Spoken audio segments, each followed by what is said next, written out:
Aujourd'hui, nous allons tout analyser sur le Dream Survival Multiplayer, le serveur du plus grand YouTuber Minecraft actuel. Une intrigue autour d'un grand événement d'indépendance dans l'histoire du cinéma lié à la Grande Guerre, marquée par de nombreuses batailles, du joueur contre joueur et beaucoup de sang. Installe-toi confortablement, on commence.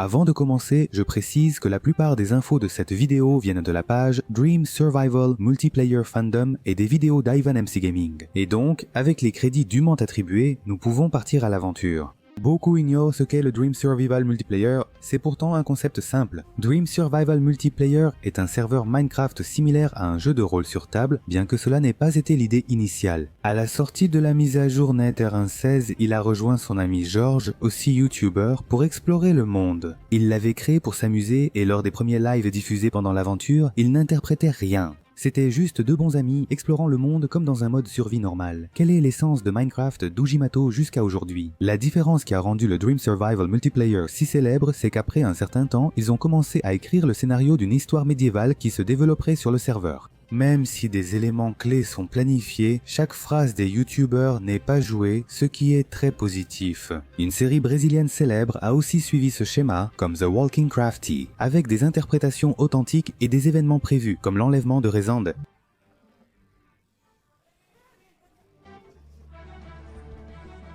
Quoi? Qu'est-ce que c'est? Qui êtes-vous? Vous êtes le réalisateur? Oui. C'était le bon vieux temps, non? La différence, c'est que le Dream Survival Multiplayer est devenu immense. De plus, de nombreux artistes se sont consacrés à animer des scènes de l'histoire ou des courts-métrages qui ressemblent à de véritables films à gros budget, comme Sadist, avec plus de 12 millions de vues. On s'attend à une bonne histoire avec autant de visibilité. Mais est-ce le cas? De quoi parle le Dream Survival Multiplayer? À partir de maintenant, je vais raconter l'intrigue centrale de l'histoire, en abordant brièvement tous les points principaux de l'intrigue. Il est impossible de présenter tous les personnages de l'histoire, car ils sont plus d'une centaine. En général, cependant, ce sont tous des youtubeurs ou des streamers et des amis de Dream. Et ça, c'est hors serveur, car dedans, c'est que du sang et de l'inimitié. Le premier procès a déclenché la rivalité entre plusieurs membres du serveur. Cela est arrivé quelques jours après l'ouverture du serveur à plus de joueurs, l'affaire de la mort du cheval Geoffrey. Lors des premières diffusions du Survival Multiplayer, le 14 mai 2020, George a volé le cheval de Sapnap et s'est promené dans la maison communautaire. Agacé, Sapnap s'est lancé à la poursuite de George et a commencé à le frapper. Cependant, cela a conduit Sapnap à tuer accidentellement son propre cheval. Insatisfaits, Dream et Bad Boy Hello ont choisi la voie légale, déclenchant le premier procès du serveur. Lors de l'événement, Sapnap, George, Dream, Bad Boy Hello et Callahan étaient tous présents. Sapnap a d'abord expliqué son innocence. Il a déclaré que George avait volé le cheval et que sa mort était un accident dû à ses actes. George a répliqué en affirmant que ce n'était pas de sa faute puisque Sapnap avait été imprudent en essayant de sauver le cheval. Finalement, George a été condamné à mort par la lave pour avoir volé Geoffrey. Rappelons que Sapnap et Callahan ont aussi été tués à cause des farces lors de l'affaire. Cela peut sembler anodin, mais c'est un événement historique sur le serveur car il a déclenché les premières rivalités entre membres. À partir de là, les choses n'ont fait qu'empirer. L'un des membres les plus importants pour le développement de l'histoire a été le YouTuber Punk, introduit en même temps que Bad Boy Hello. Il avait la curieuse habitude de poser des pièges chez ses amis. Il a encore plus voulu le faire quand George a brûlé son arbre géant, construit après de longues heures. Tous ces éléments apparemment inoffensifs allaient provoquer la première guerre. Cependant, le joueur le plus crucial pour l'histoire a été inclus, Tommy. Il est tellement important que tous les événements survenus avant son arrivée sont appelés avant Tommy. Et pourquoi une telle importance? C'est simple, il est arrivé pour semer le chaos pur et absolu, c'était tout ce qu'il voulait. Tommy s'est déclaré responsable de diviser le serveur jusqu'à ce que les choses deviennent assez intéressantes pour lui. Il a été invité le 4 juillet et, le même jour, il est devenu un problème, ennuyant absolument tout le monde. Il a tué plusieurs fois George et volé. 2 jours après, la première grande guerre a eu lieu sur le serveur. Tommy a décidé de construire sa maison sur une colline trop proche du grand arbre de Ponk qui avait déjà été reconstruit. Aussi agaçant, Tommy a vite lancé des conflits territoriaux. et cela a abouti à l'assassinat de Tommy par Ponk et à la révolte de Sapnap contre lui, étant donné qu'il avait disséminé des pièges partout dans sa maison. Le grand arbre a donc été brûlé une seconde fois par Sapnap. Par vengeance, Ponk a incendié la maison de son ami sans hésiter, dépassant largement les limites. Sapnap s'est allié à Tommy pour mettre fin à ce conflit. Ainsi, le premier groupe s'est formé. Ils ont déclenché un conflit contre Ponk et, en pleine bataille, le créateur du serveur Dream est apparu. Mécontent de l'évolution de son serveur, il s'est impliqué et a été tué par Sapnap. La mort de Dream a affecté tous les membres. En quelques heures, tous étaient impliqués dans le conflit. Ils choisissaient leur camp et faisaient la guerre. Sapnap et Tommy éliminaient tous sur leur route jusqu'à un événement. Un événement allait bouleverser le serveur. Dream a volé les disques de musique de Tommy. Il avait passé des heures à collecter ces objets et ne voulait pas perdre tout ce temps. Tommy et Sapnap, désormais alliés, ont conçu un plan pour reprendre les disques. Tommy allait distraire. Pendant ce temps, Sapnap chercherait les trésors sur le serveur. Il a trouvé un disque, poursuivi par Dream, l'a lancé à Tommy qui l'a caché dans un ravin en feignant de le placer ailleurs. Totalement différent. Pour distraire Dream, les deux alliés, tout en gardant l'adversaire occupé, ont élaboré un plan. Ils savaient que Dream avait le deuxième disque dans son inventaire, alors ils devraient le tuer. C'est pourquoi ils ont appelé Tubbo, le fidèle compagnon de Tommy depuis quelques années, pour les aider. Le plan était d'encercler Dream de tous les côtés et de l'attaquer avec des coups de hache qui infligent beaucoup de dégâts. Sapnap et Tommy ont été tués. Dès le début, ils ont donc apporté des lits dans la ravine, où Dream cherchait encore le disque perdu. Ils ont ensuite jeté des graviers sur l'ennemi et l'ont encerclé. Dream, mieux équipé, a tué Tommy Sapnap, laissant Tubbo seul. Avec une volonté étonnante, le novice a tué l'homme le plus puissant du serveur et récupéré le disque. Ainsi débuta le plus grand conflit du serveur et sans doute de Minecraft. Depuis ce jour, des groupes luttent sans cesse pour posséder les deux disques, qui changent souvent de main comme symbole de chance. Un jour après la victoire de Tommy sur Dream, les choses allaient déjà changer. Il s'est connecté à son serveur préféré et a découvert que Dream, obsédé par les disques, avait entièrement détruit toutes les terres autour de sa base principale. L'homme vert les a trouvés. Il a fait cela parce que lorsque Tommy a caché les disques dans un endroit spécifique près de sa base, il a laissé le son du jeu activé qui a fuité en live. Dream, en tant que joueur, savait déjà où étaient les disques, ce qui constituait une victoire pour lui. Mais les conflits ne se sont pas arrêtés là. Dream a tué Tommy et Tubbo plusieurs fois, alors qu'ils essayaient d'élaborer un plan pour récupérer les disques. Dream a proposé d'échanger la poitrine en négrite de Tommy, son bien le plus précieux, contre son trésor volé. Pour compliquer la décision, Dream a provoqué ses adversaires et lancé une bataille de tours. Il a lancé les disques et tenté de les monter, tandis que Tubbo et Tommy faisèrent de même. Malgré leurs efforts, tout fut inutile. Ils ont échoué et accepté l'accord, mais conservaient une dernière stratégie.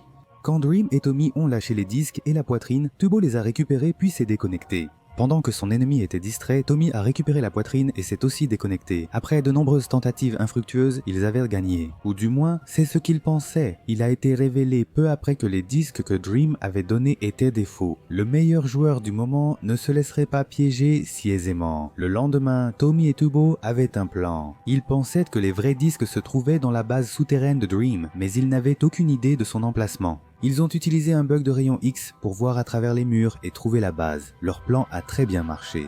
En quelques secondes, ils étaient chez Dream, mais le bonheur n'a pas duré. Les disques n'étaient pas là et ils n'ont pas trouvé d'autre alternative que d'accepter l'accord, sans mensonge ni plan cette fois. Et c'est ce qui s'est passé. Ils ont récupéré leurs disques. Cependant, Tommy s'est rendu compte de quelque chose. Ils avaient déjà eu les disques en leur possession auparavant, mais cela n'avait servi à rien. Seul un coffre de Lander protège vraiment les trophées sur la carte. Ils ont négocié avec d'autres joueurs pour des bâtons de Blaze et des perles de Lander, mais Dream a découvert leur plan. Sachant qu'il perdrait le contrôle s'il réussissait, il a choisi de les attaquer sans pitié ni remords. Tommy savait que pour obtenir de l'obsidienne en étant poursuivi par Dream, il devait détruire le portail du Nether communautaire. Il est parti pour sa mission. Après de nombreux moments difficiles et des quasi-morts, il a finalement réussi. Il avait enfermé et protégé ses disques. Qu'une bonne fois pour toutes, ils avaient gagné la guerre ensemble, comme les bons amis qu'ils avaient toujours été. Et la paix régna pendant 2 semaines. Les conflits semblaient avoir pris fin, mais pas si vite. Quelques jours plus tard, un nouveau joueur allait arriver. Un conteur, un maître des mots, quelqu'un qui, tout comme Tommy, allait changer complètement la direction du serveur. Mesdames et messieurs, j'ai le plaisir de vous présenter Wilbur Sott. Wilbur est un visionnaire et il était déjà très connu dans la scène Minecraft pour avoir mis en œuvre de nombreuses idées innovantes, et en fait, c'est là sa principale différence, la créativité. À son arrivée, Wilbur a rejoint son futur partenaire, Tommy, vainqueur de la Première Guerre. Ensemble, ils ont organisé une opération pour convaincre les joueurs de donner leur bâton de Blaze par des promesses et accords. Avec les bâtons, dans leur camionnette, ils préparaient des potions, ce qui était un crime en ville. Toute ressemblance avec Breaking Bad est fortuite. Il est bon de rappeler que les potions seraient une marchandise très prisée et leur garantiraient des ressources, puisque le duo était pionnier dans la production. Ils auraient aussi le monopole des potions, car personne ne pourrait rivaliser avec leur infrastructure. Ils avaient aussi des plans pour frauder les distributions et ne pas tenir leurs promesses une fois qu'ils auraient atteint le sommet. En résumé, c'était deux escrocs avec une idée brillante entre les mains. Le plan a été lancé et Tubo, faisant confiance à Tommy, a été le premier à donner sa canne. Le duo a ensuite récupéré celle de tous. Beaucoup ont accepté. Seul Sapnap a compris les plans de Wilbur et Tommy, refusant d'aider. Plus que cela, il a volé les cannes de Tubo pour lui-même. Sapnap a suivi Tommy et Wilbur à la camionnette, au centre de production et a découvert leur plan. Wilbur, sans solution, a imaginé un moyen d'accuser Sapnap. Cependant, il a fini par découvrir leur plan aussi et a menacé d'arrêter le duo de tricheurs. Lors d'une dispute animée, il a tué Tommy, ajoutant une victime à sa longue liste. Et Tubo, réalisant qu'il avait été trompé, s'est rangé du côté de Sapnap et s'est séparé de son ancien fidèle compagnon. Mais Wilbur et Tommy n'étaient pas seuls. Fundy, un autre joueur, les a rejoints. Mais le trio était complètement désarmé et faisait face directement à Sapnap et Tubo qui étaient bien équipés. Sans issue, ils ont fui en camionnette, mais les problèmes ont empiré. Ponky, ayant des différends non résolus avec Tommy liés à des fraudes, est venu régler ses comptes avec Pure Poddy. Le trio était complètement acculé et sans issue. Ils devaient trouver un plan, et de préférence rapidement. Wilbur a distrait Ponky et Pure Poddy pendant que Tommy s'échappait par un trou dans le plancher du van jusqu'à une grotte. Ils l'ont remarqué et ont commencé à le poursuivre. Ensuite, Wilbur s'est disputé avec Tubo et Aaron, autres membres des gardes. Pour gagner du temps, il s'est déconnecté, sachant que les deux l'attendraient. Ponky et Pure Poddy ont rattrapé Tubo et il a dû se rendre. Fundy, resté dans la camionnette, s'est aussi rendu et Tubo l'a escorté à la prison. Le seul obstacle pour Wilbur restait Eret, l'autre garde l'attendant dans la camionnette. Et finalement, cependant, Eret a trahi ses amis et a décidé d'aider les escrocs en se joignant à eux. Ils ont élaboré un plan pour sauver Fundy, qui était encore escorté, et comme personne ne savait qu'Eret avait trahi les gardes, ils demanderaient à Tubo de le laisser escorter Fundy jusqu'à la prison, et là, il pourrait le sauver. Et cela semblait facile. Et en fait, ça l'aurait été si Pure Poddy n'avait pas tout entendu et immédiatement informé SEPNEP. Et ensuite, une série d'imprévus s'est produite, y compris des potions d'invisibilité. Ponky attirant les gardes, et, convenons-en, quel mauvais choix de garde, hein? Tubo repassant du côté obscur, tous les prisonniers se sont échappés. Une alliance plus grande se formait alors. Wilbur, Tubo, Tommy, Eret et Fundy affronteraient Dream lorsqu'ils auraient assez de pouvoir. Ce pouvoir viendrait alors d'une révolution. Le quintet n'était plus composé de négociateurs rusés, maintenant il était composé de citoyens révolutionnaires qui ont fondé une nouvelle nation. La Manbourg était le royaume qu'ils ont fondé pour se distinguer du reste du serveur et lancer leur plan. Ils ont bâti des murs autour du van et instauré une règle clé. Tout citoyen de Manbourg pouvait fabriquer des potions sans être arrêté comme cela était arrivé aux 5. La tyrannie de Dream et la violence de Sapnap ne seraient plus tolérées par ces révolutionnaires, les 5 noms qui ont marqué l'histoire de Dream et se sont unis à jamais. Et ceux-ci étaient déterminés et rien ne pouvait les arrêter. Lorsqu'il a entendu parler de la révolution, Dream a essayé de convaincre Tommy de se retourner contre son nouveau royaume. Le plus puissant du serveur refuserait de perdre son pouvoir. Alors qu'il faisait évoluer les Manbourg, Tommy a remarqué quelque chose d'étrange. Un incendie dans la forêt qui entourait le royaume. Il a vu Itzalisa, une autre joueuse aux côtés de Dream, commettre le crime. Alors que l'équipe la suivait, elle s'est déconnectée et ils ont construit un puits pour surveiller son retour. Wilbur a ordonné à Tommy de déposer ses armes et de parler, refusant que le Manbourg devienne le royaume violent qu'il avait juré de détruire. Malgré l'ordre de Wilbur, Tommy a tué Itzalisa à son retour, ce qui a poussé Wilbur à l'expulser temporairement du nouveau royaume. Mais quelque chose s'est passé. Tommy a découvert que Tubo était retenu en otage par Sapnap et Dream. S'il y avait un moment pour regagner la confiance de ses amis, c'était celui-là. Il s'est préparé et est parti pour le sauvetage, mais a aussi été capturé. Un peu inutile, mais il a essayé. Dream et Sapnap ont exécuté sans pitié leurs ennemis désarmés. Et, quand Wilbur l'a appris, il a décidé que c'était la goutte d'eau qui faisait déborder le vase. La révolution aurait lieu à ce moment-là, l'oppression ne serait plus tolérée, ainsi ils ont rédigé la déclaration d'indépendance, un texte dénonçant les atrocités de la tyrannie de Dream et proclamant la liberté de l'Emmenbourg comme nation. En réaction, Dream a écrit la déclaration de guerre. C'était maintenant ou jamais, le jour de la seconde grande guerre du Dream Survival Multiplayer entre Dream et ses alliés et le peuple révolutionnaire de l'Emmenbourg. Ce jour était arrivé.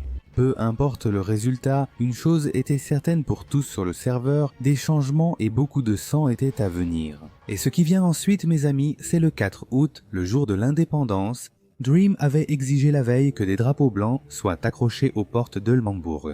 Le royaume des révolutionnaires, où une guerre serait déclarée, mais le groupe courageux qui a défié la tyrannie de Dream s'attendait déjà à la guerre et la préparait. Rien de cela n'était surprenant, ils étaient mal préparés, avec moins d'équipements, de soldats et de territoire. Ils devaient compter sur le destin pour aider ceux dans leurs droits, et c'est ce qui arriva. Ce matin-là, aucun drapeau n'est apparu sur les murs, et la guerre pour l'indépendance avait commencé. Tubo, Wilbur, Tommy, Ray et Fundy se sont réunis dans la camionnette où tout avait commencé au centre des murs. Dream et son armée de joueurs avaient déjà escaladé les murs. Ils observaient simplement les révolutionnaires élaborer un plan. Et Wilbur, le chef de l'Emmenbourg, a souligné l'importance d'un élément de surprise. Ils n'avaient aucune chance d'affronter Dream et ses hommes dans un affrontement direct. Et pendant qu'ils discutaient de ce qu'ils allaient en faire, les ennemis se sont répartis le long des murs de l'Emmenbourg, les encerclant. Le temps pressait et c'était très inquiétant. Mais Wilbur ne voulait pas renoncer à ses origines pacifiques. Il a tenté une dernière fois de régler les conflits avec l'équipe adverse par la parole, sans succès. L'affrontement terminé, il était scellé. Dream et les soldats se retrouvaient à leur base, futur champ de bataille. Comme l'Emmenbourg n'était pas très grande, le peuple de l'Emmenbourg, cependant, s'est divisé. Wilbur a affirmé à son équipe qu'il serait plus avantageux pour lui d'observer le combat d'en haut. Et ainsi, Tommy a officiellement mené les guerriers pendant le conflit. Ils ont rejoint leur destination, conscients que ce serait sans doute leur dernier jour de paix sur le serveur. Dès lors, les affrontements allaient durer. Ils en étaient conscients, tout avait changé. La bataille débuta. Sapnap, George et Punz ont pris position dans une tour d'observation, tandis que Tommy, Tubbo, Fundy et Eret sont restés au sol. Ils ont attendu jusqu'à ce que la première attaque soit lancée. Cela a pris du temps, mais c'est arrivé. Dream a tiré, mais sa flèche est passée très loin de la cible. Tous pensaient qu'il avait échoué, mais non. Il se trouve que son arc était enchanté et qu'une flèche enflammée a touché une pile de trinitrotoluène qu'il avait déjà placée là stratégiquement et l'explosion a affaibli les guerriers de l'Emmenbourg. Ils ont dû se regrouper et se cacher, Wilbur compris. Ils ont pensé à plusieurs plans pour détruire l'armée ennemie, qui maintenant ne cessait de tirer sur eux, mais rien ne semblait fonctionner. Quand Fundy a eu une idée vraiment intelligente, le groupe a remarqué quelque chose. En fait, ils n'ont rien remarqué du tout. Les flèches ne frappaient plus les murs derrière lesquels ils se cachaient. Ils ont regardé la tour sans voir personne. Au loin, ils ont aperçu Dream et ses alliés courir vers la tour de Ponk, une immense structure près d'une autre tour très haute. Un décor idéal pour la guerre, mais l'armée de Dream n'est pas montée. Elle tentait de faire tomber les ennemis qui montaient. Le peuple de l'Emmenbourg a gravi la tour sans chute et une fois au sommet, bénéficiait d'une vue idéale sur leurs adversaires. Et plus encore. Les flèches de Dream, Sapnap, George et Punz ne pouvaient pas les atteindre parce qu'ils étaient trop hauts. Voyant la défaite, Dream a ordonné la fuite de ses hommes. Ce fut une grande victoire pour la révolution de l'Emmenbourg. Ray a alors rappelé tout le monde en ville. Il a dit qu'il avait creusé un passage sous la camionnette comme une salle de contrôle finale qui réservait une surprise. Curieux, tous l'ont suivi et ont découvert une pièce sombre avec un seul bouton au sol. Tommy, curieux, t'a appuyé dessus. Toute la pièce s'est remplie de feu lorsque Dream a fait irruption par le haut et a exécuté tous les membres de l'Emmenbourg à l'exception d'un seul. Ray avait trahi la révolution. Tout l'équipement de Wilbur, Tubbo, Fundy et Tommy a été volé. Ils se sont réunis au sommet du van, là où tout avait commencé, pour élaborer un plan et plus ils réfléchissaient, plus tout devenait clair. Ils n'avaient rien et devaient suivre les principes de base, gagnés par les mots. Wilbur a tenté seul de négocier avec Dream, sans succès. Il a également décidé que si l'Emmenbourg ne hissait pas les drapeaux blancs et ne se rendait pas, il ferait exploser le royaume. Wilbur pensait à un bluff et a suivi le dictateur jusqu'à sa maison et la camionnette. Mais finalement, ce n'en était pas un. Dans un dernier acte de violence, Dream a déclenché une trinitrotoluène qui en a déclenché une autre, puis une autre et encore une autre.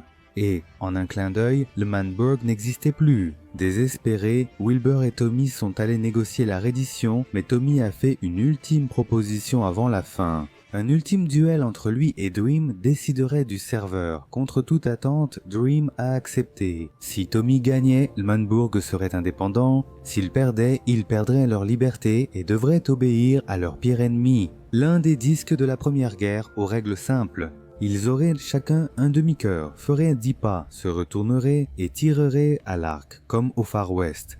Et c'est ce qui s'est passé. Dans un dernier acte d'espoir, après 10 pas, Tommy a tiré et il a raté. Dream, lui, n'a jamais raté sa cible. Le tir précis anéantit à nouveau tout espoir pour Manbourg, menant à une défaite totale. Tommy a perdu l'un des disques qu'il avait mis des jours à obtenir et son rêve de liberté n'existait plus. Ou existait-il encore ? Dans un retournement inattendu, Tommy offre ses 2 disques contre l'indépendance, cause de la Première Guerre et sa seule victoire. Il y renonce pour le bien commun, il accepte. Ainsi, dans une fin heureuse, le Manbourg était libre. La paix a régné pendant un certain temps après que Wilbur se soit déclaré président du nouveau royaume indépendant. En septembre, la première élection annuelle de Manbourg débuta. Ainsi, une lutte pour le pouvoir de Manbourg fut instaurée, mais pas de manière conventionnelle. Comme personne sur ce serveur n'est vraiment normal, tout le monde est perturbé d'une manière ou d'une autre, allant de la contrebande de potions au sabotage. Il a pensé à un moyen de garantir à 100% sa victoire, et ce moyen serait d'être le seul candidat. Non, ce n'est pas une blague. Wilbur voulait organiser une élection où il serait le seul candidat. Il avait donc choisi de ne prévenir personne de l'élection avant le jour même.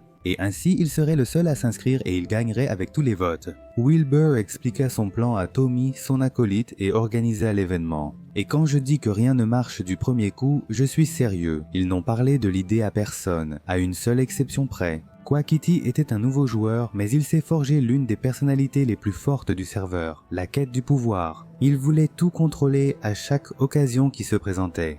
En bref, Tommy et Wilbur ont choisi la pire personne pour révéler leur plan. En entendant l'histoire, Quackity a aussitôt annoncé sa candidature devant ses adversaires. Audacieux, non. Et il a nommé son parti, donc nous sommes des gamers. C'est ça, swag. Sous pression, Wilbur a décidé qu'il lui fallait un nom pour rivaliser avec Quackity. Il a choisi politicien du gaming.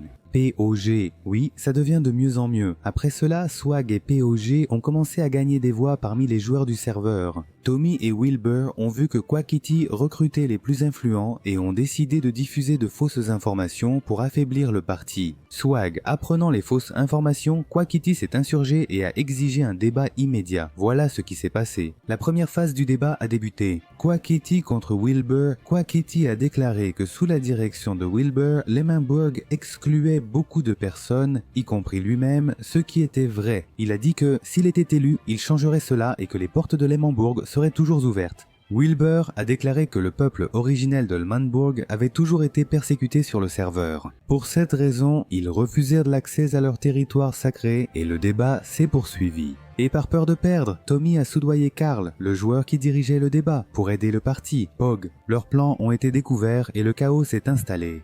Après plusieurs meurtres, Tubo a coordonné le débat opposant Tommy et George, alliés de Quackity. Pog affrontait encore Swag. Le débat portait désormais sur le conflit. George a affirmé qu'au début du Dream Survival Multiplayer, tout était paisible jusqu'à ce que Tommy arrive et embête tout le monde, ce qui en fait était vrai. Mais bien sûr, c'était assez hypocrite puisque George et Dream étaient responsables d'avoir commencé et prolongé les deux guerres sur le serveur et Tommy a tenu à dire tout cela. Après un moment de chaos, Wilbur et Tommy ont estimé en avoir assez dit et ont cessé le débat. Avec l'espoir que le peuple n'élirait pas ceux qui ont opprimé le Manbourg, les élections ont commencé. Tout se déroulait comme prévu, malgré quelques révoltes et disputes. Rien d'inhabituel pour le Dream Survival Multiplayer, jusqu'à ce que quelque chose se produise. Un homme est apparu, Ishlat, un comédien qui était déjà apparu sur le serveur auparavant. Il est monté sur le podium et a commencé un discours assez anarchiste, influençant les gens à devenir leur propre président. Ironiquement, il a ensuite fondé le parti Ishlat 2020,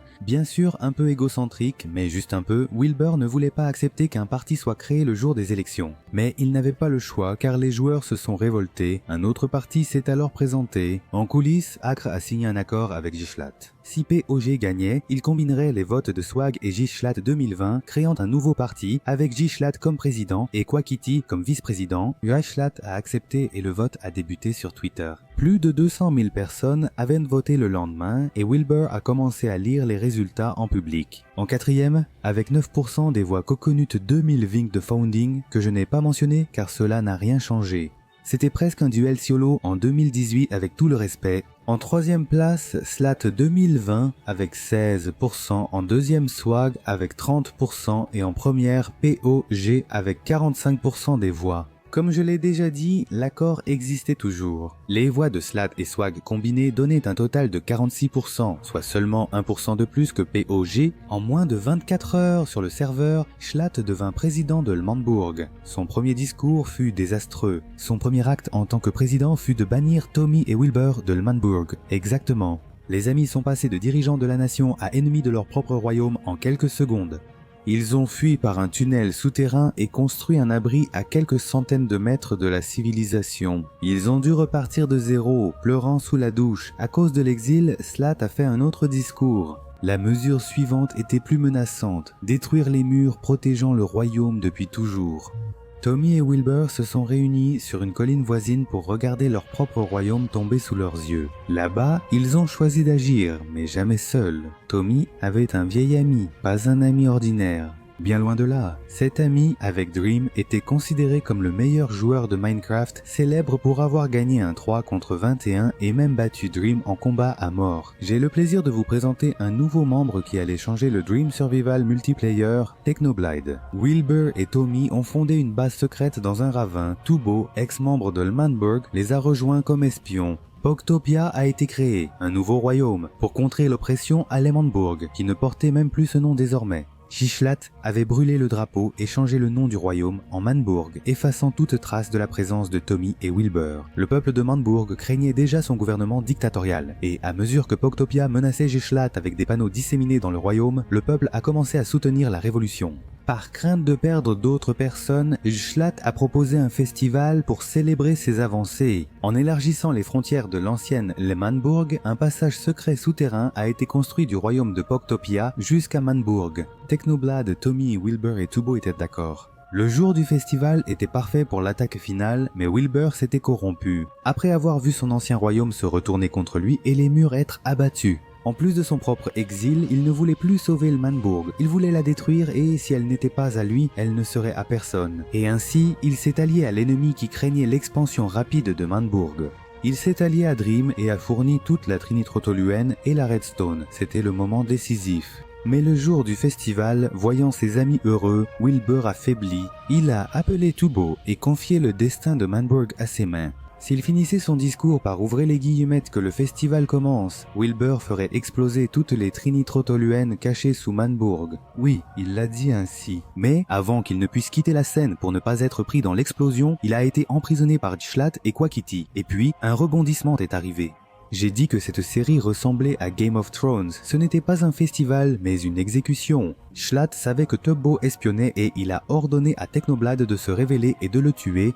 Et c'est ce qu'il a fait, révoltant toute la population et surtout Wilbur et Dominique. Une citoyenne de Manbourg a critiqué Schlatt, qui a alors décidé de la faire exécuter. Mais Wilbur est intervenu et, pendant qu'il dînait, Schlatt à coup d'arguments, Nick a réussi à s'échapper et à retrouver Tommy, Tubbo, Wilbur et Technoblade à Pactopia. Après une série de discussions, les choses se sont calmées et Wilbur a conclu un accord avec Technoblade. Si jamais ils en avaient à nouveau l'occasion, ils feraient exploser Manbourg sans même y réfléchir à deux fois. Les habitants de Manbourg étaient totalement révoltés par les actes de Schlatt. Et ainsi, un par un, ils ont tous quitté pour rejoindre Pactopia. Cela incluait Quackity et même Eret qui avait déjà trahi le Manbourg la première fois. Maintenant, Schlatt n'avait plus que Karl avec lui, ce qui n'est pas grand-chose face à une quinzaine de personnes. Schlatt, inquiet, a rencontré Dream qui restait neutre dans la guerre. De cette façon, il a offert un livre secret en échange de son alliance. Par curiosité et par intérêt, Dream a accepté. Avec l'homme le plus puissant du serveur à ses côtés, les choses étaient équilibrées, mais pas totalement. La guerre a débuté à l'aube du 16e jour. Pogtopia a mené plusieurs attaques contre l'armée de Manbourg, et Wilbur a réalisé qu'ils étaient enfin en train de gagner. Dream a remarqué quelque chose. Avant d'être exécuté, il a demandé à parler en privé avec Wilbur. Il a souligné que Gishlat n'était même pas venu à la bataille et a dit qu'il était inutile de se battre pour quelqu'un d'aussi paresseux. Et ainsi, il s'est rendu au nom de Manbourg, et à partir de maintenant, le Manbourg à nouveau. Les deux armées se sont rassemblées autour de Gishlat, chez lui, et avant d'être exécuté, il s'est suicidé. Le Manbourg était de nouveau libre. Presque tous les membres du serveur étaient réunis comme de bons amis pour célébrer, et un nouveau chef devait être élu. Unanimement, tous ont choisi Tubo déjà tant lésé auparavant, et tout paraissait très heureux. Il y a toujours eu un traître depuis le début. Durant la célébration, Wilbur était absent. Il a couru vers la chambre secrète qu'il avait bâtie derrière une colline. Là, seul un bouton trônait au centre. Il a retrouvé Filza, son grand ami. Dès le début, l'ambiance était tendue, mais moins qu'à l'extérieur. Dans un accès de colère, Technoblade a trahi son chef. Il a dit « Tu veux être un héros, Tommy, alors meurs comme tel ». Puis il s'est enfui après avoir exécuté Tommy, presque sans laisser de traces. Il était strictement contre les gouvernements. Selon lui, Sledge n'était pas le problème, les gouvernements l'étaient. Pendant qu'ils discutaient, Wilbur prononça les mots qui marqueraient la fin de Manbourg pour toujours. Il y avait un dicton, Filza. Ça n'a jamais été censé se passer ainsi, dit-il en appuyant sur le bouton. Les Manbourg explosent et, dans une dernière requête, il supplie Filza de l'exécuter, ce qu'il fit.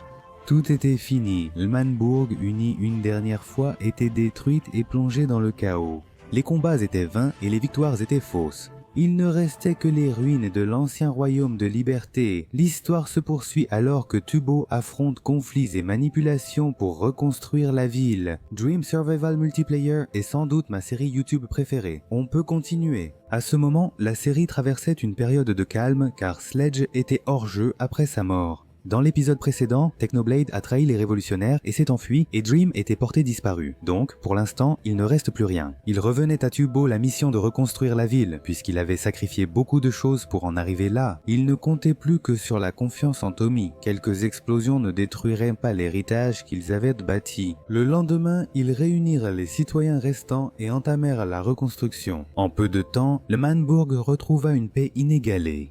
Wilbur, même s'il était logiquement réapparu, ne reviendrait plus. C'est parce que le serveur possède un système canonique de 3 vies. En résumé, si un joueur perd 3 vies à un moment clé, il est considéré comme mort dans l'univers. L'exécution de Wilbur par le nouveau joueur Filza fut sa dernière mort. Il était donc vraiment mort définitivement. Un système de vie comme dans la vraie vie serait intéressant, sauf pour Morena qui en a déjà 7. Fait important, Tommy et Tubo n'avaient plus qu'une vie canonique suite à la trahison d'Albert, au duel de Tommy avec Dream et à l'exécution de Tubo au festival. Pendant que Wilbur n'avait pas vraiment disparu, il est revenu, mais pas vraiment. Maintenant, Wilbur était un fantôme. Les fantômes sont des personnages innocents, ils n'ont aucun mauvais souvenir et ne comprennent pas que les gens peuvent être méchants.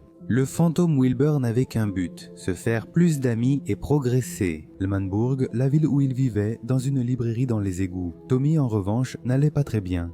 Il s'est allié à Rainbow, un autre joueur, et ils ont brûlé la maison de George. Récemment, plusieurs joueurs ont signalé des incendies et des vols chez eux avec des pancartes signées Tommy. Et maintenant, tout le monde était sûr que c'était lui le responsable.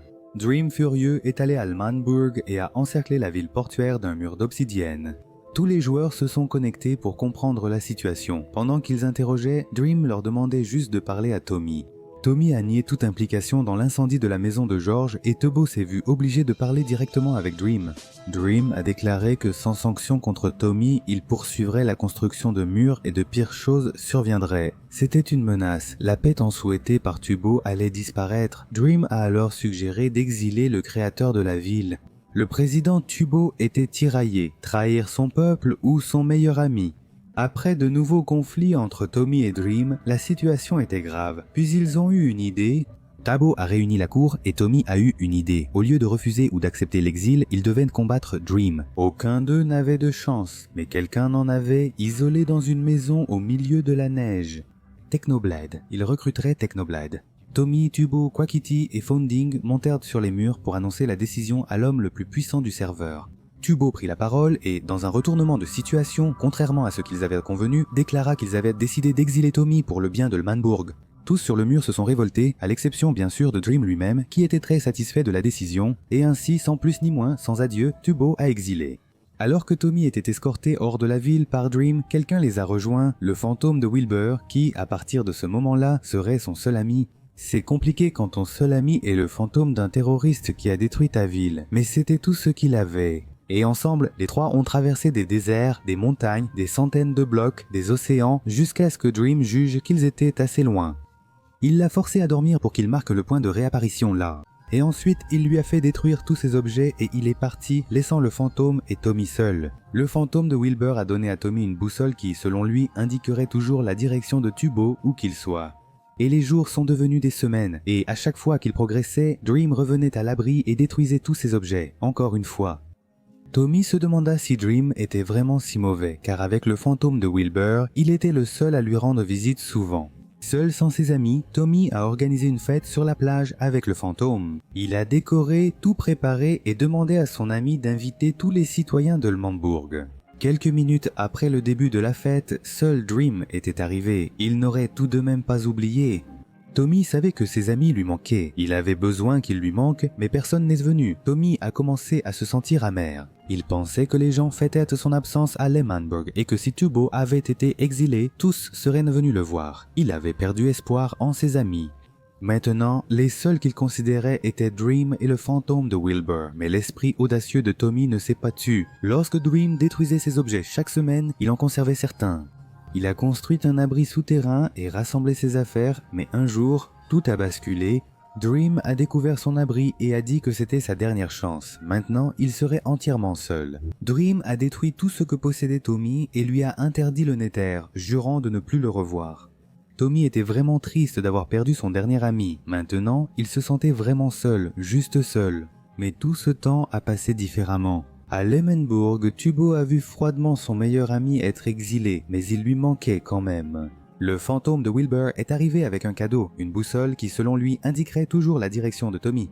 À Lemmenburg, tous ressentaient déjà l'absence de leur ami quand des rumeurs d'une fête sur la plage ont émergé. Dream a toutefois affirmé qu'aucun citoyen de Lemmenburg n'avait été invité par Tommy.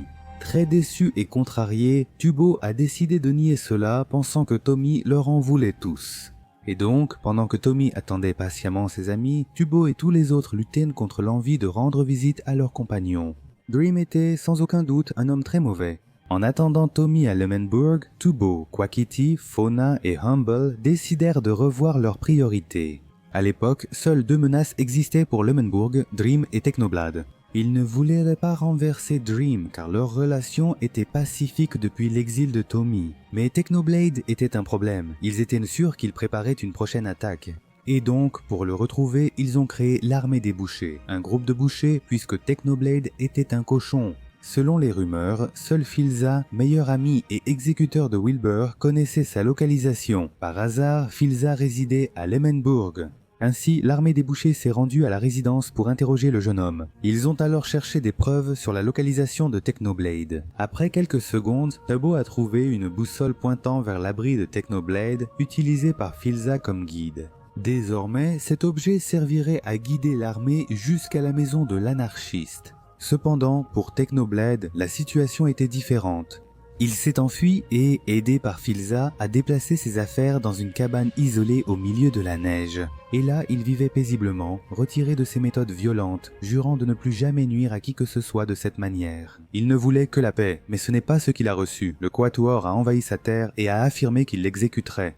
Technoblade a essayé d'expliquer qu'il avait abandonné les méthodes violentes, mais cela n'a servi à rien. Ainsi, n'ayant pas d'autre choix, il a attaqué. Sans me vanter, il aurait battu les quatre facilement.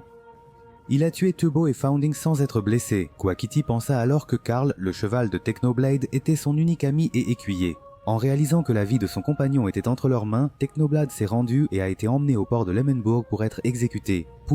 Mais il n'a rien laissé tomber. Technoblade, pas idiot, avait gardé un totem d'immortalité sur lui. Il a été enfermé dans une cellule de verre, une enclume suspendue menaçait de l'exécuter en plein centre-ville. Alors que Tubo listait les crimes de Technoblade, un événement est survenu. Ponzi, l'ami de Dream, s'est téléporté au centre de la foule et a attaqué les citoyens. Quackity, désespéré, a actionné le levier et libéré l'enclume. Technoblade a alors utilisé un totem pour survivre. Il a sauté l'enclume, s'est enfui et Dream l'attendait dehors avec son cheval et des objets, faisant preuve d'une générosité inhabituelle.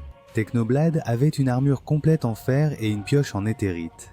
Quackity, qui n'était pas satisfait, est apparu au dernier moment, portant une armure en éthérite et une hache en diamant.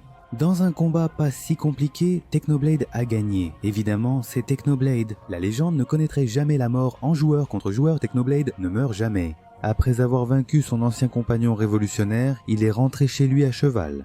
En arrivant, Tommy, l'exilé, l'attendait. Il avait retrouvé sa maison après une longue errance. Après une conversation étrange et drôle, Technoblade a eu une idée. Il a dit que sans gouvernement, Tommy pourrait risquer de redevenir ami avec Tubbo. Il a alors proposé de former une équipe pour détruire Lehmanburg de nouveau. Avant d'obtenir une réponse, Technoblade a voulu montrer quelque chose. Caché derrière une colline, il y avait une salle qui allait à l'encontre de tous ses idéaux pacifiques. En fait, les amis, c'est que Technoblade n'a jamais eu une bonne relation avec la paix, et maintenant, tout était terminé. Sur quelques mètres carrés, sur les murs, des dizaines de têtes de squelettes. Wither, mais pas seulement ça. Sable des âmes, explosifs, armures et outils en éthérite. Il n'était clairement pas pacifique. Et la prochaine attaque, selon lui, devait être la dernière. Lehmanburg était de nouveau condamné. La plus grande guerre de ce serveur approche. Cette fois, il disposait d'un garage rempli d'armes et de dizaines de têtes de Wither. La destruction est presque certaine, mais quelle sera l'issue de cette guerre? Viens, tu le sauras bientôt.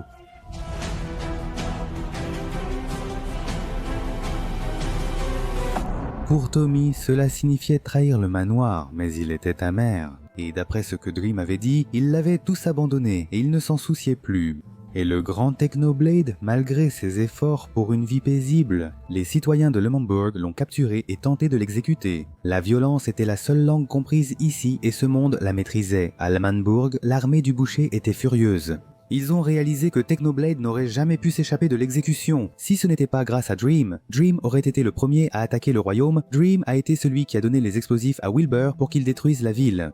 Dream les a forcés à exiler Tommy, tout revenait à Dream, il était le véritable ennemi. Après cette conclusion, ils ont envisagé un plan pour assassiner Dream, une simple attaque serait inefficace. Ils devaient être intelligents, c'est alors qu'ils ont eu une idée. Dans l'histoire du serveur, seule l'exécution planifiée de Tubbo a réussi menant à sa mort. Ils pensaient être à un festival, puis ont compris, le festival était la solution, ils en organiseraient un autre pour exécuter Dream. Quand il s'y attendrait le moins. Pendant ce temps, Dream cherchait son ami, entre beaucoup de guillemets, exilé, qui s'était enfui. Il supposa qu'il était chez Technoblade, qui était le seul endroit qu'il ne contrôlait vraiment pas. Il commença donc par là. Heureusement, Technoblade savait très bien mentir. Il a caché Tommy tout en déstabilisant Dream par des réponses rapides, devenant le vrai ennemi du Métaforando. Mais Dream avait encore ses soupçons. Le lendemain, il est revenu à la cabane, mais cette fois, Technoblade n'était pas là.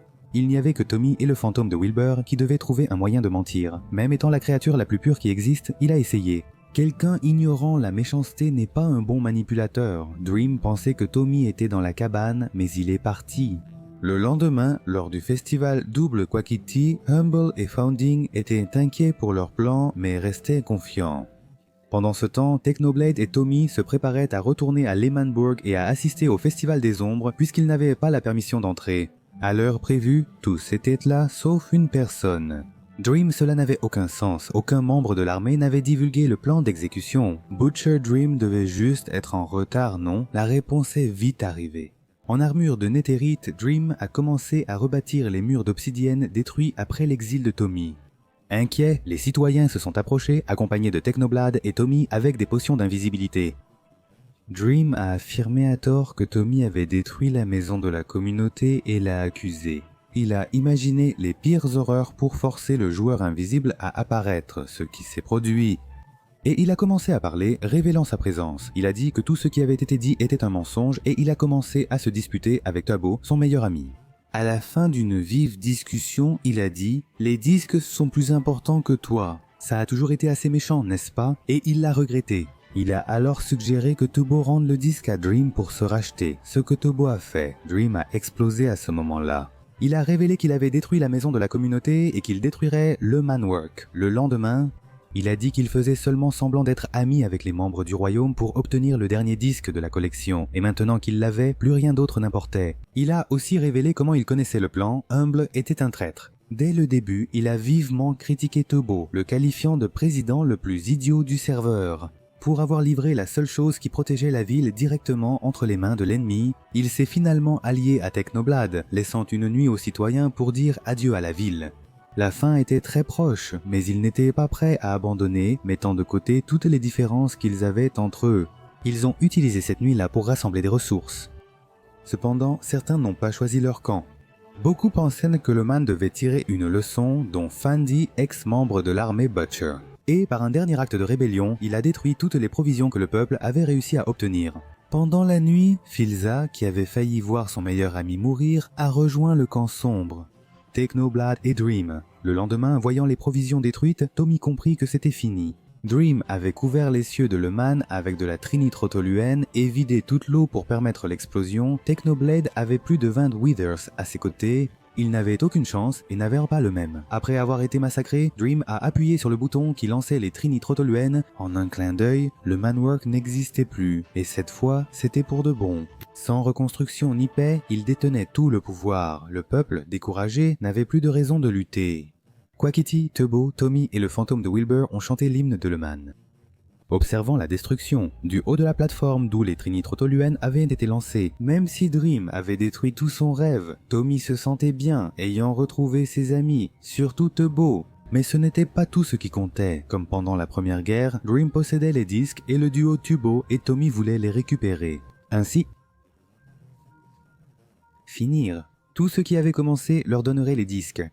Tommy a reçu un message de Dream disant qu'il devait entrer sur le serveur et retourner dans son ancienne maison.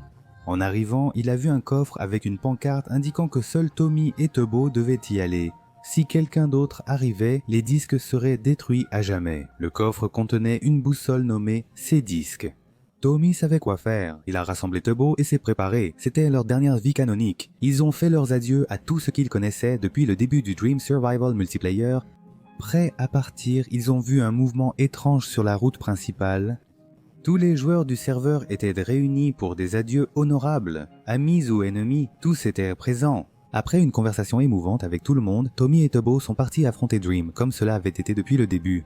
La différence était que s'ils mouraient, tout finirait, ils en étaient certains. Là-bas, c'était le décor de la bataille finale. En escaladant, le soleil se couchait derrière eux. À leur arrivée, ils ont croisé Dream possédant les 3 disques, et la bataille a aussitôt débuté. Dream n'avait pas causé beaucoup de dégâts, mais le duo avait presque épuisé toutes ses potions. Soudain, Dream s'arrêta pour parler. Il a affirmé que les disques n'étaient pas réels et qu'il faisait semblant pour montrer sa puissance. Il a alors exigé qu'ils jettent tous leurs objets dans un trou pour les détruire sans alternative. Dream était clairement supérieur. Ainsi, ils ont suivi les ordres, Dream les a guidés jusqu'au pied de la montagne et leur a demandé de monter sur une plateforme. Elle descendit dans la montagne, entrant dans une vaste salle d'obsidienne où reposaient en évidence les précieux disques. Dream a dit que Tommy pouvait les voler s'il le voulait, mais qu'il tuerait Tumble. Tommy, alors, n'a même pas envisagé de voler les objets. Dream a continué à parler. Il a dit que Tommy n'avait apporté que des problèmes au serveur. À l'exception d'une chose, l'attachement, il avait compris, grâce à Tommy, que s'il contrôlait l'attachement des gens, il avait le contrôle sur eux. Les sentiments les affaiblissent, comme avec les disques, le Manborg, Tumble ou même Tommy. Le peuple l'aimait, donc il refusait de le tuer et fit bâtir plus bas une prison sans issue. Il a révélé que Tommy resterait là à vie, assurant le pouvoir à Dream, puisque personne ne le défierait avec la vie de Tommy en jeu. Une seule façon de prouver son sérieux, tuer Tumble. Dream a donc laissé Tommy dire adieu. Il a refusé, mais ils ont eu une conversation très émouvante. Tumble a accepté sa mort avec sérénité, fier de son parcours en regardant son meilleur ami. Ils ont terminé de la même façon qu'ils avaient commencé, jusqu'à ce que, sans avertissement, une lueur brilla dans le portail du Nether à l'intérieur du hall. De là, Pounce, le soldat le plus fiable de Dream, est sorti. « Désolé Dream, tu aurais dû mieux me payer. » Quand il a prononcé ces mots, un autre éclair, puis un autre, et encore un autre sont apparus. Bientôt, comme dans Endgame, Infinity War, tous les héros. Tous les joueurs, amis ou ennemis de l'armée de Dream ou de le Manborg, sont sortis du portail lourdement armés pour sauver le duo d'amis. Dream était choqué, désormais vraiment en position de faiblesse. Pour la première fois, le peuple en avait assez de sa dictature et méchanceté. C'était la fin. Tommy lui a ordonné de tout jeter et il a obéi aussitôt. Ensuite, Tommy l'a tué une fois, puis 2 fois. Maintenant, il ne lui restait plus qu'une seule vie canonique. Mais la mort n'était pas la pire punition pour Dream. Ainsi, prouvant que même un monde carré peut tourner, Tommy a enfermé Dream dans la prison que Dream lui-même avait conçue pour être impossible à fuir. Mais ce n'est pas seulement pour cela qu'il a été épargné. Désespéré, Dream a dit la phrase qui l'a condamné à la perpétuité « Tommy, je peux ramener les gens à la vie. » Et ainsi, Il a révélé que le livre donné par Sledge durant leur partenariat pendant la Seconde Guerre mondiale contenait un secret pour ressusciter les gens. Comme avec Tommy, Dream a été emprisonné pour son pouvoir. Les semaines suivantes furent paisibles sur le serveur. Alors que chacun était occupé à ses projets, Tommy et Tubo se sont retrouvés pour célébrer, comme au début, la défaite de Dream. Ils avaient les disques, tout cela semblait trop parfait. Après la troisième destruction de L'Emmenbourg, Dream semblait tout contrôler. Sauf une chose, les gens, Tommy et Tubbo, étaient plus aimés qu'ils ne l'imaginaient. Au final, être un dictateur craint n'a pas suffi pour garder le contrôle. Maintenant, il n'est qu'un prisonnier dans une prison dont on ne peut s'évader. Quelle sera l'issue de cet acte final ?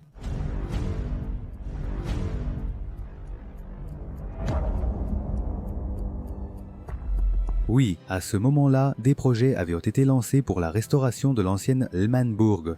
Un sentiment de joie et de liberté régnait sur l'ensemble du serveur. Après 6 mois d'oppression, Tommy a promis de rendre visite à Dream en prison, mais sans bonnes intentions. Il voulait seulement lui frotter sa victoire au visage, comme Dream l'avait fait lui-même pendant son exil, lors de la première visite. De façon surprenante, Dream s'est excusé, disant qu'il était triste d'avoir tout perdu.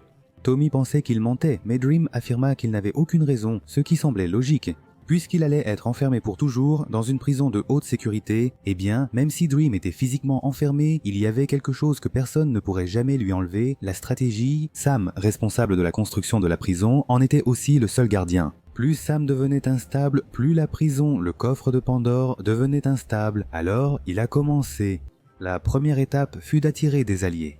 En commençant par Bad Boy Halo, son deuxième visiteur, Dream connaissait très bien son ami et savait que la meilleure façon d'obtenir son soutien était de se victimiser. En vrai roi du drame, il a décrit la prison comme l'enfer, obtenant vite la sympathie de Bad Boy Halo. Ensuite, il a adopté le silence et a ignoré Sam, ce qui l'a rendu encore plus irrité. Même lorsque Sapnap, proche ami de Dream, lui rendit visite, le silence persista. Dream multipliait les plans. Sans dire un mot, il fantasmait encore et encore sur le jour où il s'évaderait parce qu'il savait que cela arriverait. Il avait plus confiance en son potentiel que quiconque. Il pensa à la façon dont il ferait souffrir tous ces habitants médiocres de L'Emmenbourg avant d'exécuter chacun d'eux.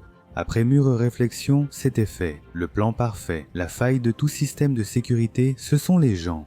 Sam était sous pression. Son travail, essentiel sur le serveur, assurait la liberté de tous en emprisonnant une seule personne. Et même s'il aimait son travail, il a fini par tomber dans la routine. Alors que Dream insistait pour le torturer mentalement, exigeant toujours plus sans jamais être satisfait ni lui laisser de répit. Sam a craqué, il ne voyait le soleil qu'à travers les murs de la prison. Il n'y avait finalement pas grande différence entre lui et Dream, tous deux étaient prisonniers. La différence, c'est qu'il n'avait rien fait pour mériter ça, et Dream s'obstinait à détruire le peu de paix qu'il restait. Bientôt, Sam se retrouva dans une situation pire que celle de son prisonnier et voulut tuer Dream. Mais si cela arrivait, les connaissances du livre de la résurgence seraient perdues, rendant la mort définitive. L'avenir du Dream Survival Multiplayer dépendait de lui, alors il restait vigilant. Pourtant, il était fatigué, mais cela ne dura pas.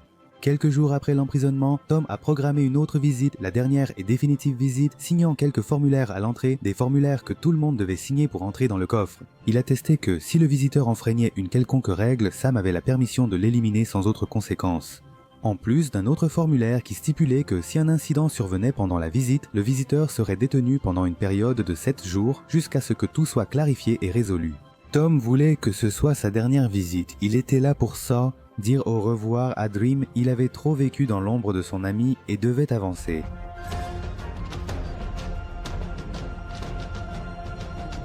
Mais alors qu'il disait tout cela, quelque chose s'est passé. D'abord, le bruit d'une mèche qui s'allume. Une série d'explosions. Plusieurs trinitrotoluènes ont explosé au plafond de la prison. L'événement n'a causé aucun dégât, la structure étant en obsidienne. Encore méfiant, Tom a annoncé la fin de la visite. Il a attendu Sam 1, 2, 3 minutes, mais personne n'est venu. Dream était très excité par l'événement, tandis que Tom désespérait. Sam a envoyé un message dans le chat 7 jours. Les TNT sur le toit de la prison étaient inhabituels. C'était une tentative d'intrusion, et une tentative d'intrusion bien sûr était un incident grave qui s'est produit pendant une visite. Et Tom avait signé les conditions. Maintenant, sans prévenir, il allait passer 7 jours confiné avec son pire ennemi. Le plan d'évasion de Dream débutait. Ce fut une semaine difficile. Tous les membres du serveur pressaient Sam de résoudre vite le problème. Respecté, Tom se disputait sans cesse jour et nuit avec Dream dans la cellule pendant 7 jours. Le jour de la libération de Tom était là. Cependant, comme toujours, malgré l'afflux de nouvelles, Sam n'avait trouvé aucun indice innocent en Tom. Il devrait donc y rester indéfiniment. C'était sans doute la pire punition pour lui, coincé avec ce lunatique encore plus longtemps. Mais, comme une ampoule qui s'allume, Tom eut une idée. Dream a insisté sur l'idée du livre, capable de ramener les gens à la vie pendant très longtemps. Mais si c'était un bluff, et si Dream prolongeait simplement sa vie avec un mensonge en attendant une chance de s'échapper, Tom a commencé à accuser Dream de tout cela. Il a dit que Dream n'était qu'un homme triste, frustré que son serveur continue sans lui, mais Dream en avait assez d'entendre ça. Ils ont commencé à se battre. Dispute, insulte, accusation, coup de poing. Soudain Tom crie « Arrête, il ne me reste que 2 cœurs, regarde-moi !» Je doute que ce livre soit réel. Schlatt, j'ai vu ta tombe, elle est réelle, ton corps y était. D'une voix froide, Dream dit lentement « Pourquoi ne vas-tu pas le voir ?» Puis 4 coups ont suivi. 2 cœurs, 1,5, 1, 1,5, 0. En quelques secondes, le parcours de Tom sur ce serveur prit fin. Sa dernière vie s'acheva, il était mort pour toujours. Est-ce vraiment le cas? La mort n'est pas définitive. Quand tout devint sombre, Tom entendit une voix bien trop familière, la même qu'il avait entendue ces 7 derniers jours. Tom, alors, comment c'était? Personne n'est jamais mort, est revenu avant, et aussi vite qu'il était parti, Tom était de retour. De retour à la vie, le livre était réel. Dream avait vraiment le pouvoir de ramener les gens à la vie. Il était intouchable, Tom le savait. Pour Dream, Tom était revenu en 2 jours, mais pas pour lui. De son point de vue, il avait passé 20 jours dans ce qu'il appelait affectueusement le limbo, une sorte de dimension post-vie. Là-bas, il a effectivement rencontré Schlatt, et plus important encore, Wilbur, mais pas comme il s'y attendait. Tom a supplié Dream de ne pas le ramener, ayant vu ce qu'était devenu Wilbur et ses intentions. Tom a promis qu'il pourrait même devenir l'ami de Dream s'il ne ressuscitait pas Wilbur. Peut-être qu'un ancien dictateur n'était pas le plus dangereux du serveur, le vrai danger était celui qui lui manquait le plus. Une solution évidente existait, tuer Dream, seul à pouvoir ressusciter le véritable ennemi de tous. Alors qu'il allait agir, il se rappela qu'en tuant Dream, Sam penserait qu'il était responsable de l'incident des trinitrotoluènes, ainsi Tom remplacerait le prisonnier et resterait enfermé à jamais dans le coffre de Pandore. Pour lui, ce destin était bien pire que la mort. Il a donc renoncé à cette idée. Il a attendu que Sam le sorte, mais Sam n'est pas venu car il avait vu la prétendue mort de Tommy. Tous ses efforts pour protéger les membres du serveur ont été vains car il n'a pas pu protéger la seule personne qui dépendait uniquement de lui. Sam, doutant de ses compétences et se sentant coupable, a choisi de couper contact avec Dream plusieurs semaines. Personne ne savait que Tommy avait été ressuscité. Cependant, un jour, décidé à faire face aux conséquences de son irresponsabilité, le garde est revenu. Il réalisa que ce qu'il croyait définitif n'était pas la mort.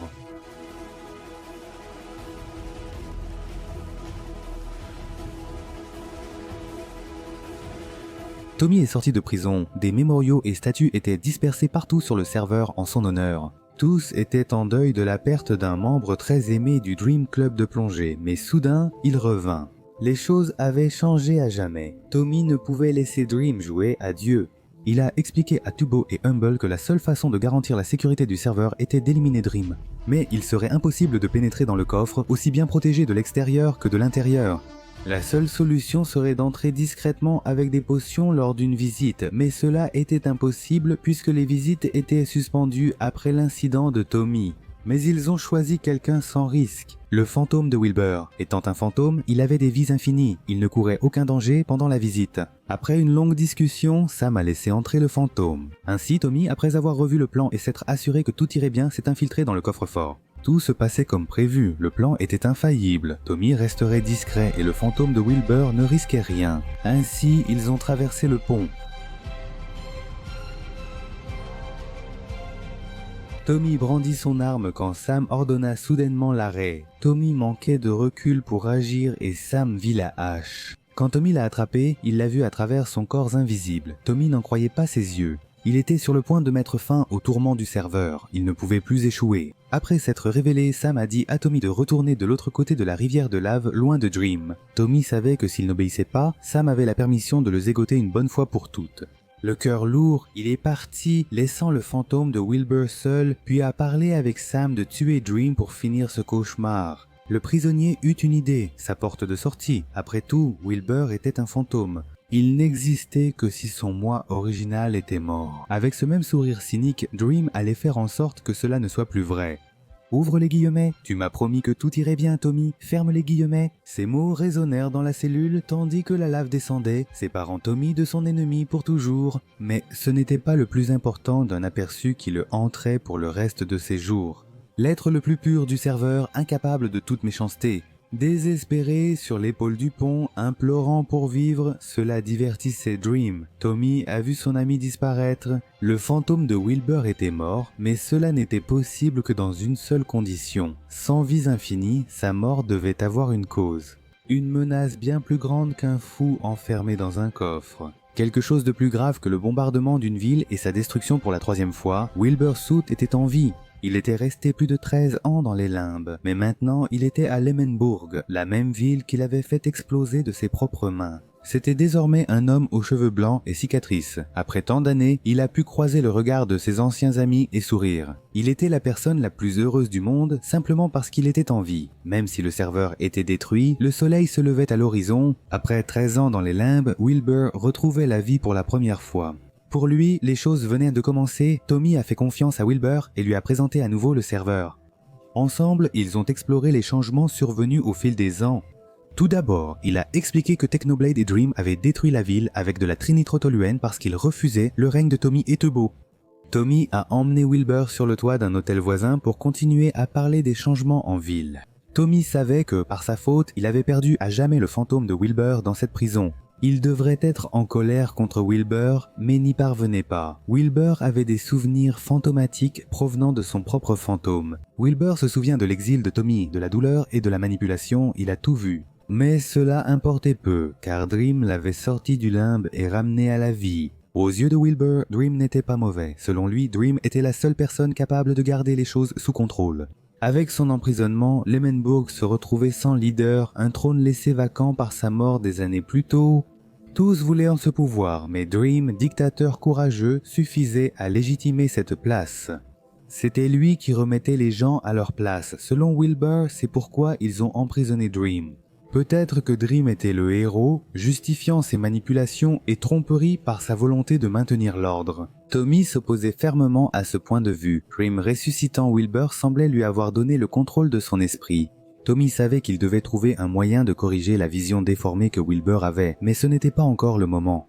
En mettant leurs différences de côté, les deux ont passé le reste de la journée ensemble. Même si ce n'était que pour quelques instants, Tommy et Wilbur se sont sentis à nouveau libres.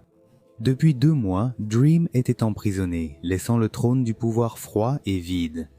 Je pense qu'une ville ne peut pas rester longtemps sans chef. Vous vous souvenez de Quackity ? Il a perdu une de ses vies face à Technoblade en essayant d'empêcher sa fuite. Cela l'avait complètement anéanti. Déjà candidat à la présidence de Lemenburg, Quackity a alors élaboré son plan de vengeance. Où il voulait faire, ce qu'il voulait faire, il a réussi, il le voulait. Lui, ce qu'il voulait. Il a réussi à faire ce qu'il voulait. Il a réussi à faire ce qu'il voulait faire. Lui, le commandement, il a réussi à faire ce qu'il voulait faire. S'il reste des sous-titres... Dans le projet d'ériger un nouveau royaume. Au début, Foolish a nié et était réticent, heureux, loin des autres avec ses constructions. Cependant, avec de bons arguments, Quackity a prouvé son inutilité là-bas, ce qui l'a détruit intérieurement.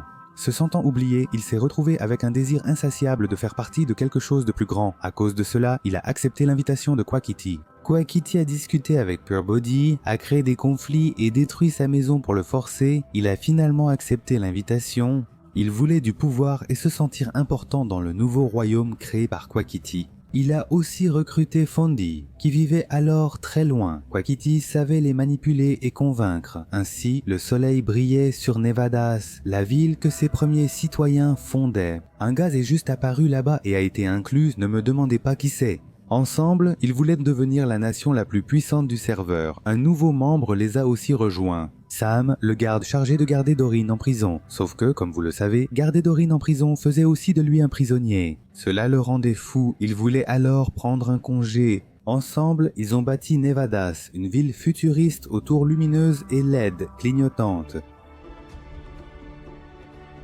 Ce qui ferait tourner cette ville, ce seraient les casinos. Oui, ils ont vraiment fait ça. Une ville très luxueuse, financée par l'argent des paris. Et bien loin de là, dans les ruines de Lemenburg, Wilbur trouva un billet. Dans cette lettre, il était écrit qu'il avait eu raison tout le temps, alors il savait exactement quoi faire.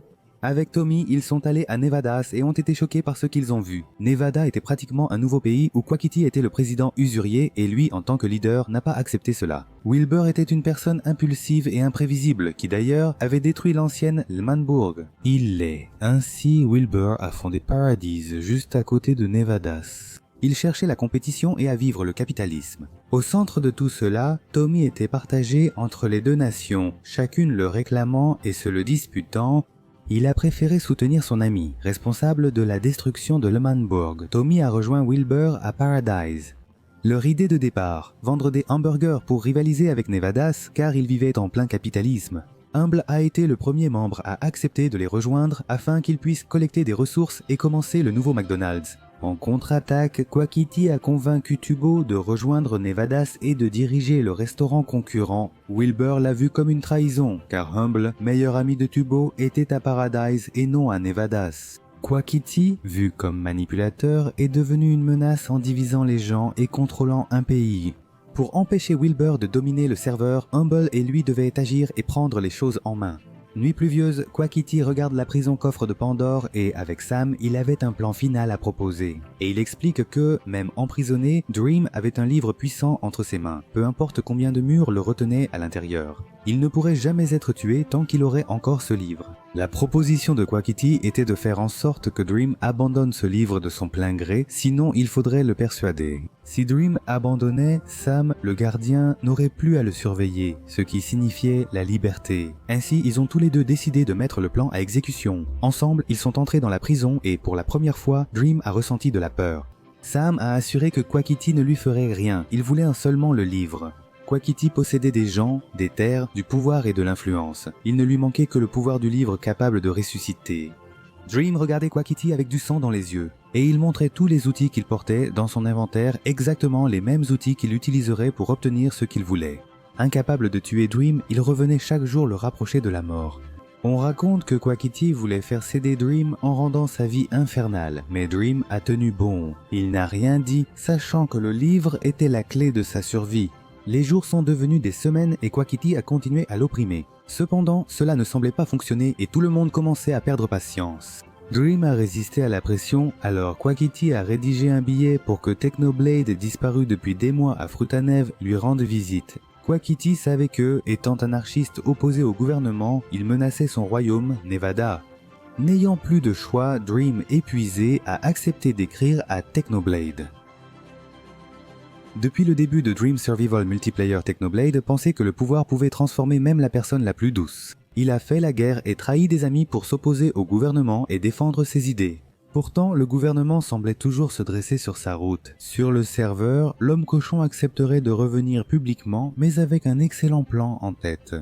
Technoblade étant maître de la guerre, il saurait quelle stratégie adopter.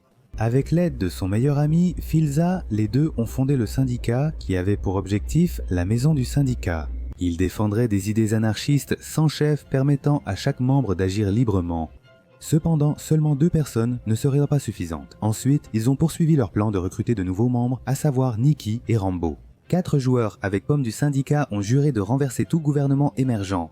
Et voilà, le 1er juin est arrivé, l'anniversaire de Technoblade et les membres du syndicat se sont réunis pour célébrer lors d'une fête. Des feux d'artifice ont éclaté et un gâteau a été préparé. Ce serait un jour de repos et de désespoir car Technoblade revenait d'un entraînement. Il a passé un mois dans la jungle et la neige pour se perfectionner. Le soir, en discutant avec ses amis, ils ont remarqué qu'on les observait. Même dans l'obscurité, ils savaient qui c'était. Technoblade a immédiatement quitté la fête et la célébration pour aller confronter cette personne. Il a gravi la colline et, au sommet, a croisé le regard de Quakerine, l'homme qui avait voulu l'exécuter et qui l'avait éliminé avec une pioche. Malgré ces conflits, Quakerine a transmis le message de Dream à Technoblade. Et... Je ne veux pas te faire perdre ton temps, je suis ici pour quelque chose d'important. Tu sais, Dream, il était en prison. Oh, j'ai entendu parler de ce gars-là, non? J'ai rendu visite à Dream récemment, il m'a dit qu'il voulait que tu viennes le voir. Tu dis la vérité, n'est-ce pas? Je détesterais qu'on me mente à mon anniversaire. Je ne mens pas. Incroyable dans les dialogues, Technoblade rappelle Thomas Shelby, froid et calculateur. Ils ont mis leurs différences de côté. Le passé, c'est le passé. Technoblade n'avait pas vraiment confiance en cet homme, mais il devait une faveur à Dream. C'est Dream qui l'a surtout sauvé de l'exécution. Un temps, il s'est demandé pourquoi Dream tenait à sa présence. Technoblade, un peu comme Batman, est toujours prêt. Il a donc rassemblé des idées et a finalement décidé de dire adieu encore une fois. Il a parcouru montagnes, forêts et océans pour retrouver un vieil allié. Pour la première fois, il faisait face à l'ombre de l'immense coffre de Pandore. L'homme cochon a franchi le portail, rencontré Dream et en appuyant sur un bouton, la lave a coulé. Enfin, ils se sont regardés devant ce paysage. Et Technoblade était heureux, mais surpris parce qu'il a vu Dream paralysé par la peur. Un peu confus, Techno fit un signe de tête à Sam, le gardien, et le pont se déplaça vers Dream.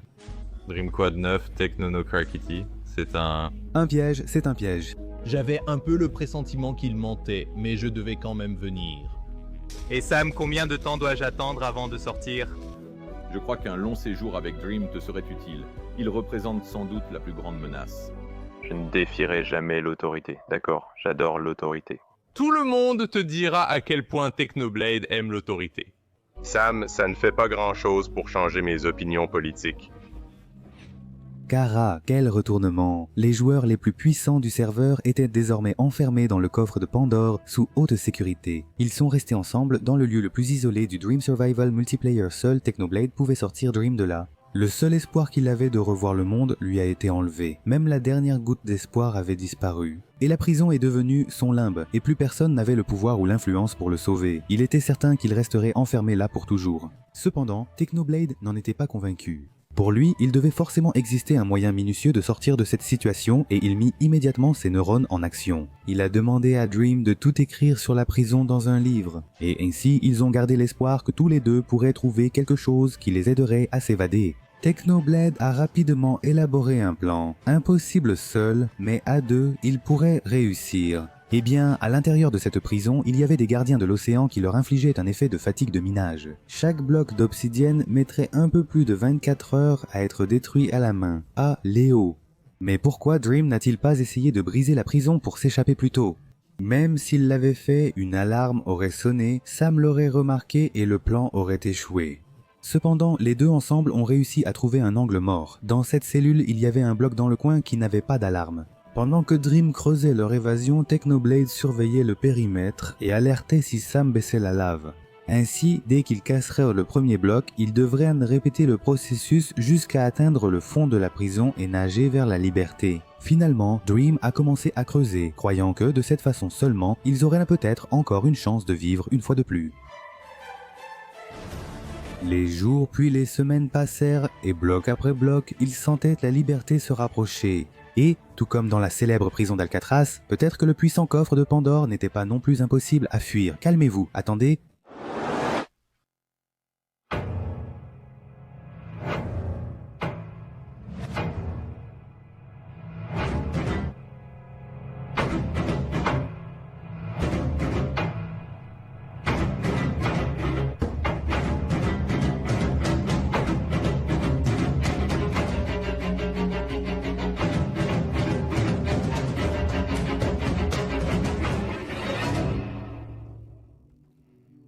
Qu'est-ce qui t'arrive? Que se passe-t-il?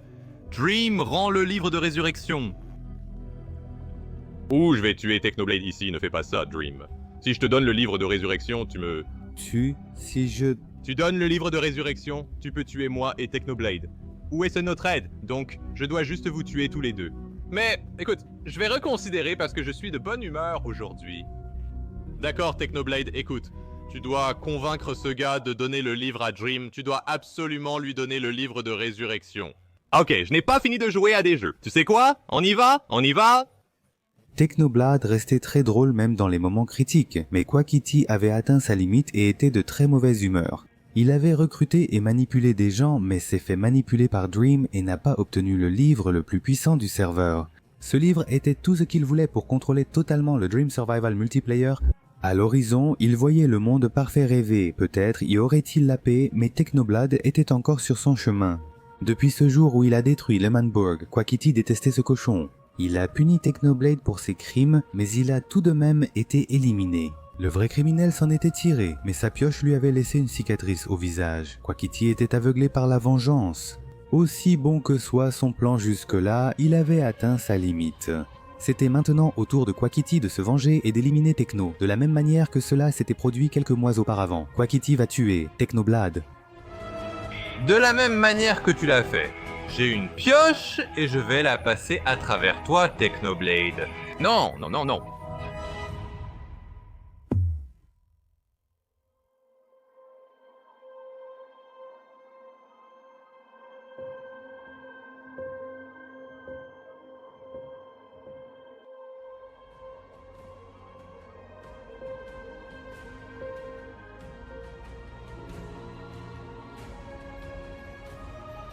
Non, non et non, absolument pas. Technoblade ne meurt jamais, mec, il a juste trop imité. Filza, ton ami le plus proche sur le serveur, l'a sauvé. Dans ses mains, Filza tenait le livre que Technoblade lui avait donné avant la visite à Dream.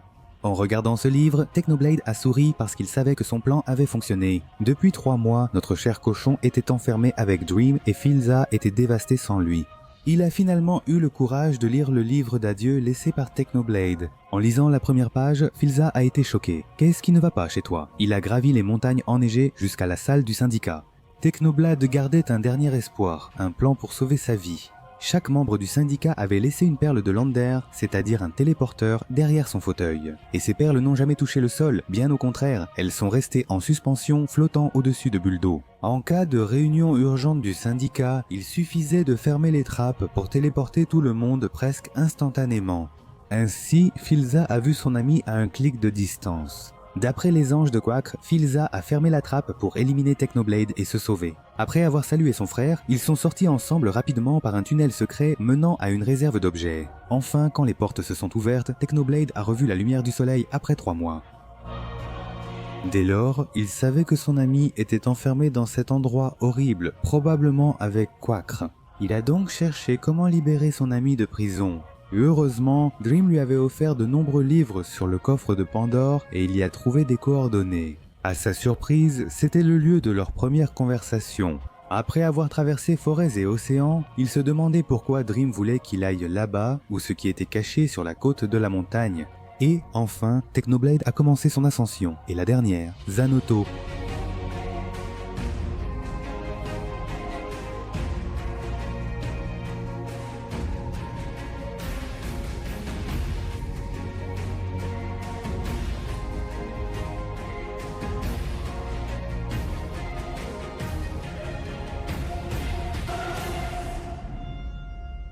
Très bien, c'est le moment où je termine le stream. C'est vraiment un moment fort, n'est-ce pas?